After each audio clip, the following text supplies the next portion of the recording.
I had a different video planned for today. But I changed halfway through because I thought, do I really want to do a battle between the Bad Batch and Delta Squad? I mean, come on, I'm sure someone's done that before. I think. But, it doesn't matter. Because we don't need that. Instead, I'm going to give my thoughts on a show which disappoints me. Now, you're going to say it's made for kids, and don't you worry, I'll go through all of that very, very, very, very soon. Anyway, just roll my title card, whatever it's called.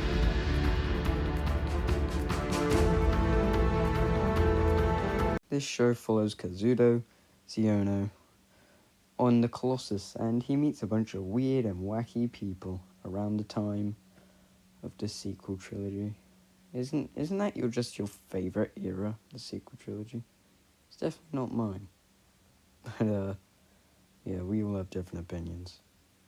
And, this show, it does disappoint me. Now, I know what you're going to say. General Baryonyx. It's for kids. What are you expecting? It's a kids show. Well, yeah, but come on. Come on now. Kids shows can be deep. There are many of them. I mean, regular show for one, that can be deep. Hell, Clone Wars. Now, of course, that wasn't owned by Disney when that was being made, but even Season 7 was still pretty dark.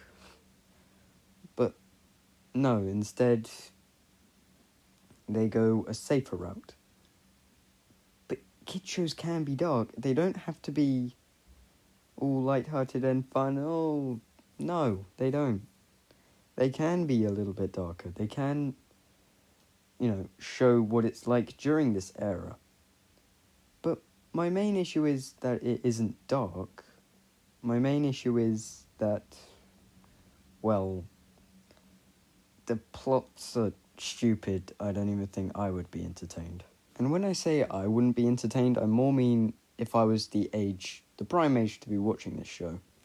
Which I don't know what it is, like 6, 7-year-olds, I guess. But it's issue. I've just said it so many times, but the plots, they set them up. In the first ever episode, they set up a plot with Kaz's dad, and that goes nowhere. We see him like once in season 2, and he's just gone. We find out he's alive, but there's nothing else after that. The only one they really do pay off is in season 2. When Tam actually comes back to them, and I'll get onto the characters in a minute. But that's about it. There's another one where the Nikto, I can't even remember his name, that green guy right there, see that weirdo? He gets a pet, and then the mum comes back for it. I thought they were going to pay that off eventually when they came back to the planet, but no. We do nothing with that. It's just kind of, this episode has a plot, we're going to sort out this plot, and it's going to be absolutely, I don't know. It's just going to be crap, I guess. But I think I need to move on to the characters, because, let's be honest, some plots like this, some even made it into Clone Wars, quite a few made it into Rebels, and many, many more got into Resistance, and I feel like Resistance is just made up of 50% filler. So, let's move on to the characters. We'll go through the main 4. Right, we got Kaz. He is, he's kind of just the annoying, always nervous, always messing everything up character. It's a very stereotypical character. See a lot. He's not even a teenager, he's just an idiot. So, yeah, not too much to him. They were going to set up a plot with his dad.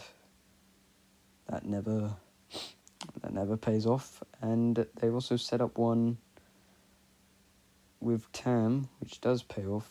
Not very satisfying, but that's, he's the main character, and I don't like him. Tam, she's a better character. She's, when she shows she's conflicted because she's been lied to, that's pretty good. Other times she's kind of flat, but besides that, she's fine. But one thing that does annoy me throughout the entire thing is her British accent. And it's horrible. It sounds like it comes from the chavvy side of England. So when you go deep enough into London, basically. And I would just like to say, as a part of this British community, we do not all sound like that. I do apologise for any harm it may have caused. Yiga, definitely the best character in the entire show. My only real issue with him is he trusts Kaz too much. Also, I apologise if I do forget some things. I watched this back in, I don't even remember, it might have been October time? I think it was October time. October, September. One of the two, I can't actually remember. But Yiga, he's probably the best character. Although, he does forgive his brother, who apparently killed his entire family. How do you forgive your brother for that? Because, his brother wanted to win the race so badly, he then killed Yiga's entire family, and you expect me to understand him for forgiving him? Yeah, no. But most of the time, he's a pretty good character. He doesn't take Kaz's crap. He's got a good relationship with Tam. He's not bad. Finally, we have Niku.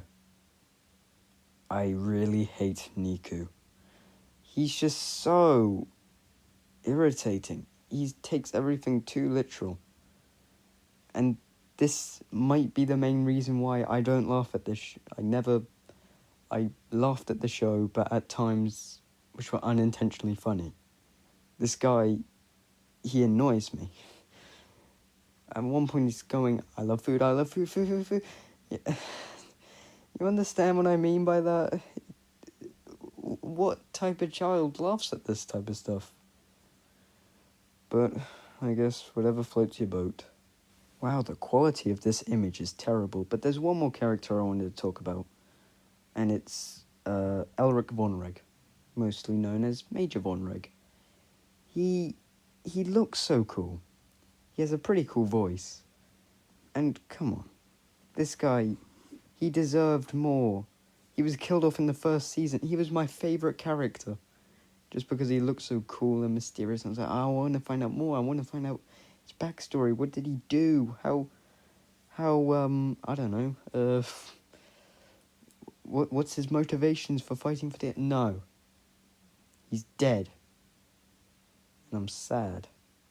Because there's a character, there's a TIE fighter instructor in Season 2. Why didn't you just have that be Vonreg? I know you needed... And then we just get stuck with Pyre. I don't care for Pyre. After Vonreg died, my favourite character became Yellow Plo Koon. At least he didn't die. This show basically only has moments. Nothing really else, if I'm being honest with you. I wasn't even going to originally watch it, but I decided, well, it's Star Wars content, I might as well. And I regret my decision. But I do want to quickly say, I see a lot of people calling each other fake fans and real fans, and, I'm a real fan, you're a fake fan, over, like, the sequel trilogy and the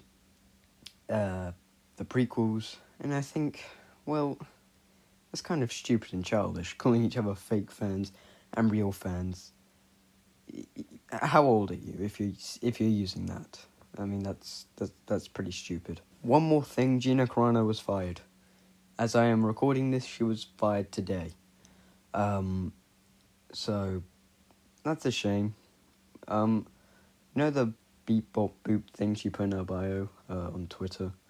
I mean, I don't think she should have been fired for that, as that was a joke.